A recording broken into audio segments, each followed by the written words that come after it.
Hy's nog altyd my baas.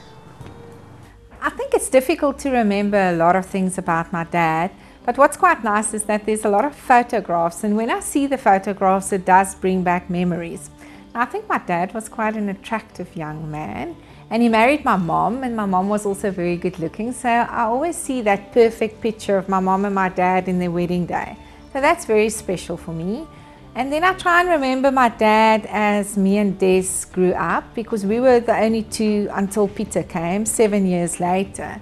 And I can remember sights of me and Desiree and my dad, videos of Des having on other people's clothes, and me standing there with just a bikini brookie and my dad sitting with us. So those are the type of things that I do remember. I always remember also that my dad used to favor my sister, because I think once she took his car and went right through the garage door with his car, and I don't remember getting a hiding for it. But I think that my dad was very close to Des. I can always remember, and I always see pictures of Des and my dad sitting together. Not that he didn't love me, but I also always thought that there was some special connection there. Always went fishing, but the time that stood out the most was probably that time when we went to Withunt. You know, my dad is a well-accomplished fisherman. At this time we went on a boat in Cape Infanta. The kabeljou was, there were many fish around. My dad, well and truly accomplished fisherman, didn't catch a single one. I managed to catch about 6 that was literally as big as myself. So when I was in standard 3, they were that big, so that was quite cool. Hoe ons altyd sondaande gespeel het in die straat saam met die buurt se kinders, en tot ek en Lana een Sondag aand besluit het, maar ons wil nou nie vanaand vroeg ingaan huis toe nie, en toe het ons agter 'n bos weggekruip, en my pa het ons begin soek en soek, en hy kon ons nêrens kry nie. En hy was natuurlik later aan omtrent in 'n toestand in, en dit het vir ure aangegaan wat ons agter die bos gesit het, en almal het gesoek, en hy was soos op die punt om die polisie te skakel. Toe klim ons tweeetjies maar agter die bos uit. Nou ja, nodeloos om te sê, het ons 'n pak slaag gekry wat ons vir jare sal onthou. Ek, wat die oudste is, moes eerste pak slaag gekry het, so ek het die hardste pak gekry. En Lana het 'n sagter pak gekry, en ons moes die aand sonder kos gaan slaap het. Maar gelukkig het ons vir ouma Sophie gehad wat vir ons broodjies ingesmokkel het. Maar ja, dit was 'n pak wat ek nou nie gou sal vergeet nie. I actually remember one day that we were, when we went fishing, and as we came back, yes, the wind came up terribly, like gale force, and then the engines cut out as well. They didn't want to work. We were quite close to shore, and you could actually, we were waiting for the anchor rope to snap. And my dad, you know, he doesn't stress much, but when he takes off his glasses and actually put it away in his pocket, and you know it's time to get ready to get wet, and it was that close that day. As a child growing up, I can't remember what my dad taught me. I really can't remember a lot of what he taught me. As a teenager, I can remember a lot of things. I was a very difficult teenager. I gave him all his grey hair that he most probably do have today. But I think that the lessons that he did learn and teach me during my teenage years was very important lessons that he taught me. He taught me very good values in life. I think also after my teenage years, say 20 plus, I stayed with him for 7 years till I got married. I think that's when we really bonded very closely, and we built something really special. Ek dink een ding wat ek altyd sal onthou wat my pa my geleer het is, daar's nie 'n middeweg of 'n grys area nie. 'n Ding is of reg of weg. Jy doen 'n ding reg of is weg, en ek dink my hele lewe lank lewe ek op daai prinsip dat in my werk, in my huis, in my persoonlike lewe met my kinders, dis of reg of weg. Daar is nie 'n ander weg nie, en dis iets baie belangriks wat hy vir my geleer het, wat ek altyd sal onthou en wat ek altyd probeer om by te lewe. As ek by die huis kom, die eerste ding wat ek doen is, ek skuif al die banke reg, trek al die gordyne reg, druk al die stoele op die regte plekke in. So ja, miskien het ek dit kan ek onthou van toe ek 'n kind was, hoe my pa by die huis gekom het na werk en die gordyne reggetrek het en die banke reggeskuif het. So ja, ek dink dit het ek by hom geleer. Oh, he taught me if you're going to burn down a garage, you're going to get clapped. Yeah, that's a day I'll never forget. Yeah, but luckily I didn't burn it down completely. It was really close, but yeah, it was always nice going with my dad. Yeah, and other things that I do remember was when I was quite a bit younger and we took Ilana, to boarding school in Paul. That was also every Sunday. He used to drive in his Toyota, and my dad was so impressed. His Toyota could do 140, and we're like as kids, wow, my dad's car can go 140. It's nothing now, Dad. Okay, so when I started working, I stayed with my dad. I used to have quite a sexy figure, and I wanted to show it off, of course, for all the people at work. So one day I put on a very short skirt, but it wasn't that short. So when you sit, it does appear a little bit shorter, but actually when you stand, it's like on your knee. So my dad said to me in the car, no young lady goes to work wearing a short skirt like that. And I said, chuck me no grief, I'll buckle your frame. He chucked me out of the car and I had to walk to the station and I had to catch the train from there. So that's one little bit of experience that I can tell you about. My dad also had a very big problem with getting me out of bed in the mornings. He used to call, Ilana, is jy wakker? And then I would say, ja, pa. And then he will do it again, and he will do it again, and he will do it again. And he always used to sit in the car and wait for me and hoot, hoot, hoot to say, come Ilana, you have to go to work. But I looked very well after my dad. I always cooked for him. I didn't clean after him because I don't clean. One rule, I'll cook, I don't clean. My dad always used to say that I used to live in 3 phases.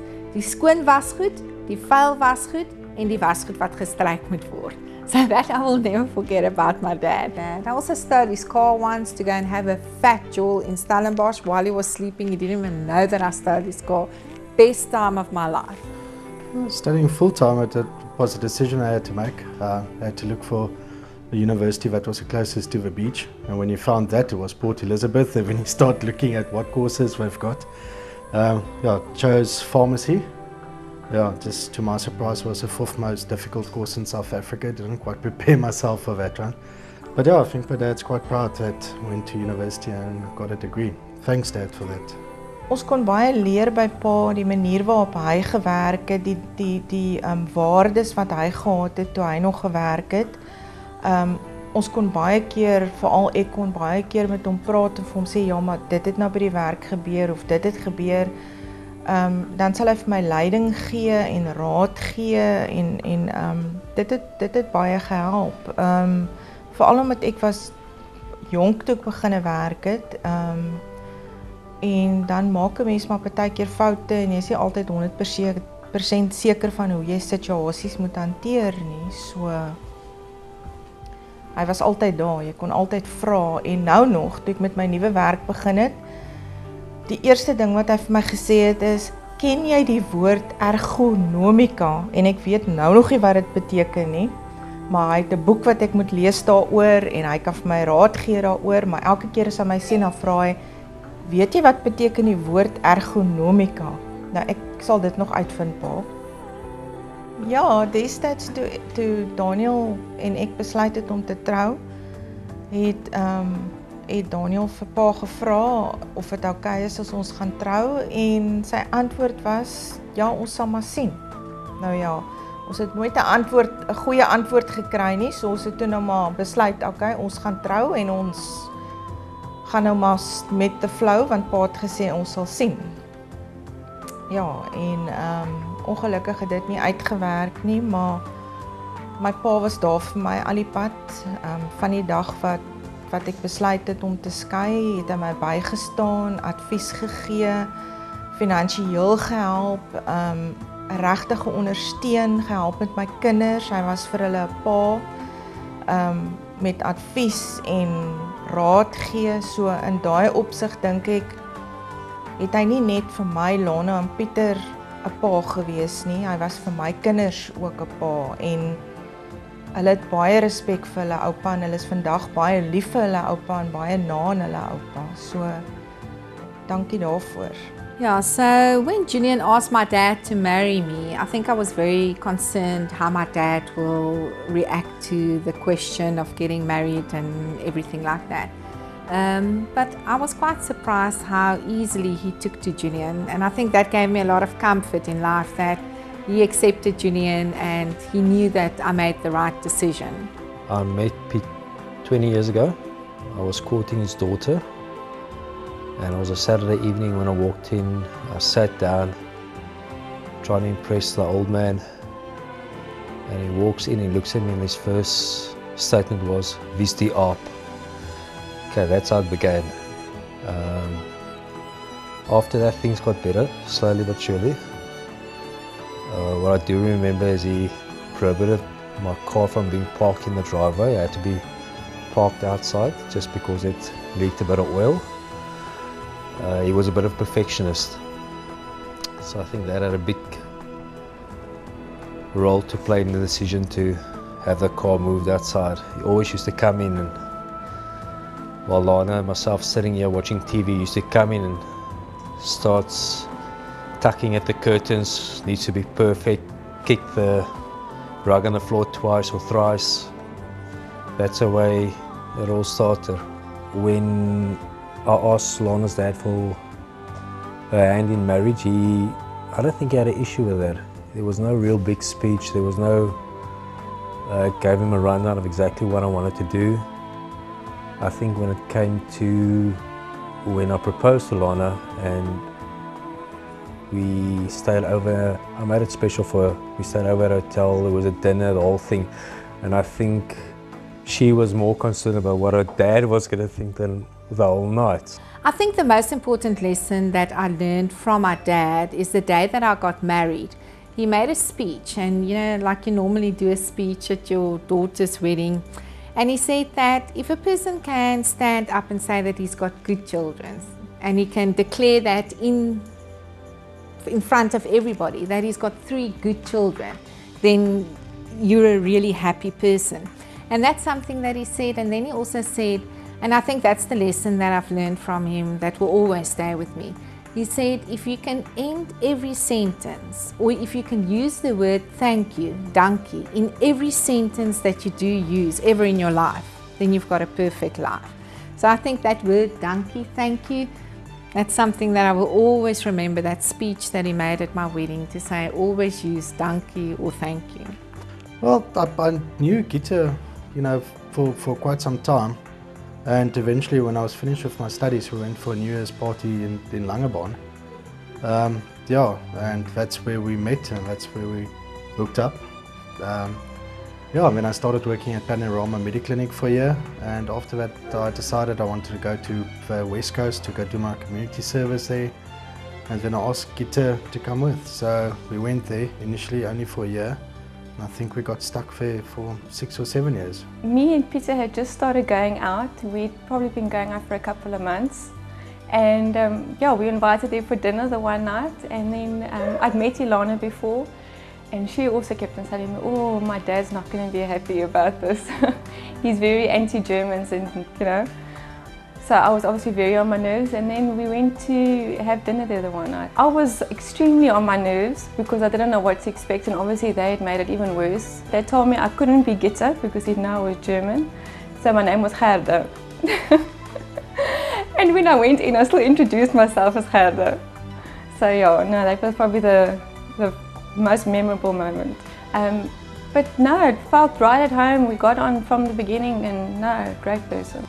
My first experience of Pieter van Gent was quite interesting, I suppose. You know, it was difficult for me as an Englishman, a Soti as I'm called, to get involved with theirs and to obviously become part of the family. And obviously, to begin with, I wasn't part of the family. I was just the new person on the scene.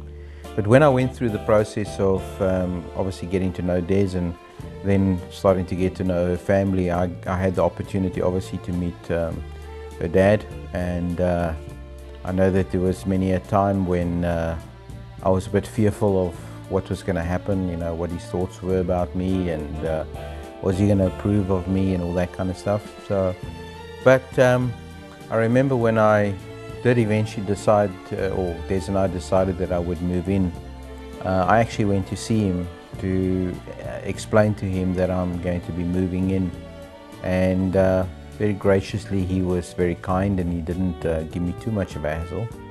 And then when we got engaged, or before we got engaged, obviously I went to speak to him and ask him for his daughter's hand in marriage, and I was poep bang, as they say in Afrikaans. I was very, very worried about what was going to be said.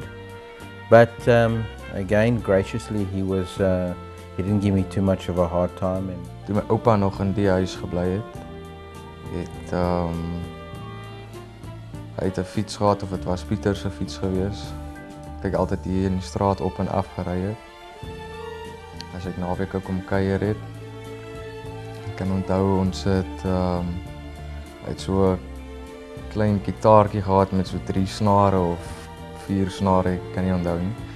Hy het die ding gespeel en het ons bomlakkiesies gerol hier in die sitkamer. En ek kan onthou het ons elke naweek het ons elkeen 'n beurt gehad om saam met hom te gaan McDonald's eet of wat ook al dit nou was, of meestal maar McDonald's maar. My oupa is vir my 'n baie wonderlike persoon. Ek onthou my oupa as iemand wat elke Saterdag van kleintyds af het hy vir ons kom kuier en tot vandag toe doen hy dit nog steeds. Hy was elke oggend of elke Saterdagoggend hy vir ons kom optel, want hy was of see toe gevat of paraswembad toe. Ek sal dit nooit vergeet nie. En hy het altyd vir ons, hy sal sê maar vir ons R5 gee en sê ek gaan koop vir jou 'n pakkie chips en 'n koeldrank. En daai tyd kon hy nog daai gekoop het. En wat ek altyd van my oupa sal onthou is dat hy is nooit tevrede met enigiets wat ons doen nie. In ander woorde, as dit kom by ons hare, soos ek dink nie as hy hou nou nog van my hare nie. Hy proef definitief nie my tattoo nie. En hy het ook nie gehou van toe ek oorbelle gedra het en ek sal ook nooit vergeet hoe hy altyd vir Tiaan by die hare getrek het en sy ore getrek het. Ja, dit sal ek definitief nooit van oupa vergeet nie.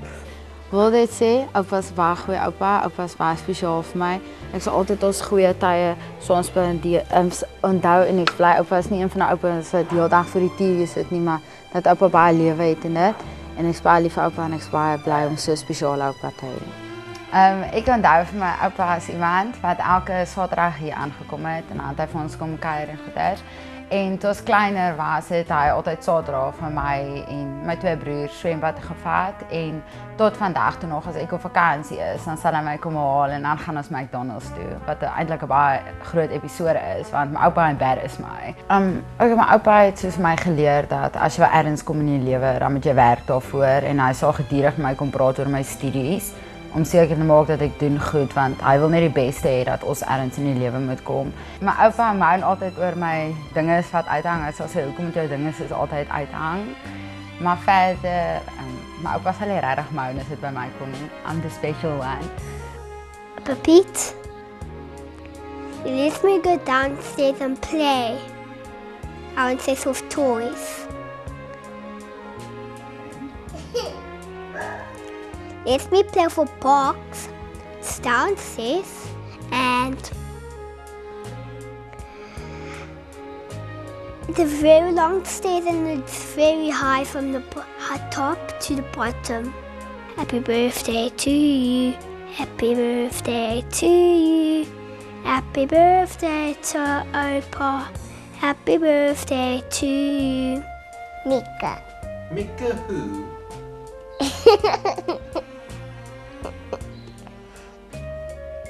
Mika van Gent. Happy birthday to you. Happy birthday to you.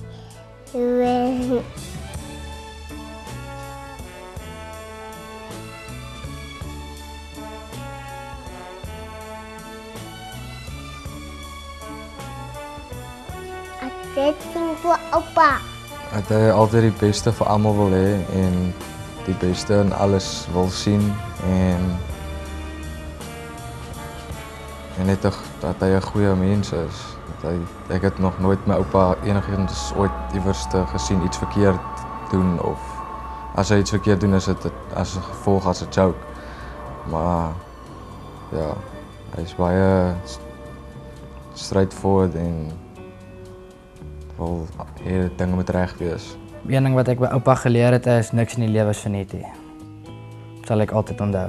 Jy moet werk vir as jy wil of wat jy wil bereik of as jy iets wil hê, jy moet werk daarvoor.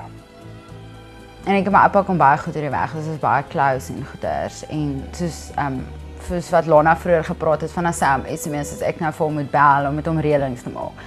En ek sal ook op die einde vir hom sê, okay, ek is lief vir jou en dan sal hy net sê okay en dan moet ek vir hom sê, kan jy asseblief vir my sê jy is lief vir my? Dan sê okay, lief vir jou baie. En ek noem hom my ou mens. Hy is my ou mens. Happy birthday to you. Happy birthday to you. Happy birthday to Opa. Happy birthday to Opa. Nou, soos my vrou gesê